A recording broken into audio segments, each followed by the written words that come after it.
I'm going to be talking about is, of course, High Tension, which is actually a 2003 French slasher film directed by Alexandre Aja, who also did The Hills Have Eyes remake. He also did Mirrors, Piranha 3D, Crawl. The movie had a $2.5 million budget and it made $6.8 million at the box office. This originally had an NC-17 rating in the US for the strong graphic violence, and let me tell you, it is very violent. I don't know what it is, but when it comes to gory movies, I love them. Call it a fetish or a sickness, I don't care. You know, some people have foot fetishes where they just like feet.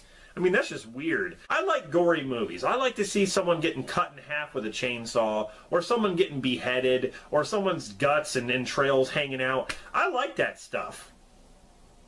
The thing is, it's just a movie, okay? It's entertaining. That's what horror does, and the movie doesn't have to be gory to be good. In this case, I think it worked for this film. So the story goes, you have two best friends, Alex and Marie, and they go to Alex's parents' house for the weekend to study. And, you know, they give Marie the tour of the house. You know, she goes into the bedroom. I think she actually plays with herself and stuff like that. And all of a sudden, there's a knock at the door, and it's a serial killer, and he starts to kill people.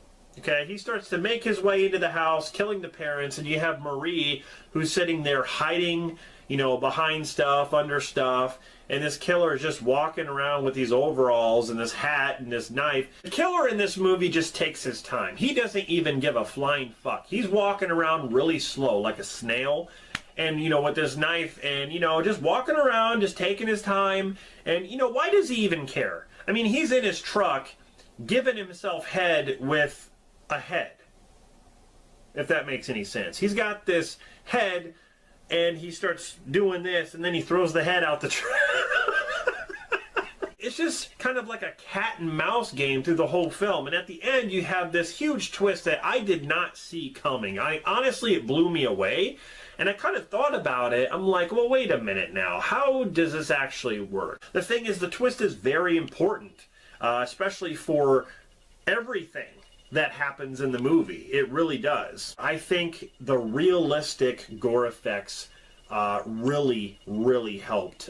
You can really tell, too. They put a lot of effort into the kills in this. I think the director is very talented. I mean, The Hills Have Eyes remake is definitely one of my favorite horror movies of all time. Definitely one of my favorite remakes, especially. But yeah, if you have not seen High Tension, definitely check it out. This is my recommendation to you. But like I said, if you're part of the horror community, especially here on YouTube, of course you've probably seen this.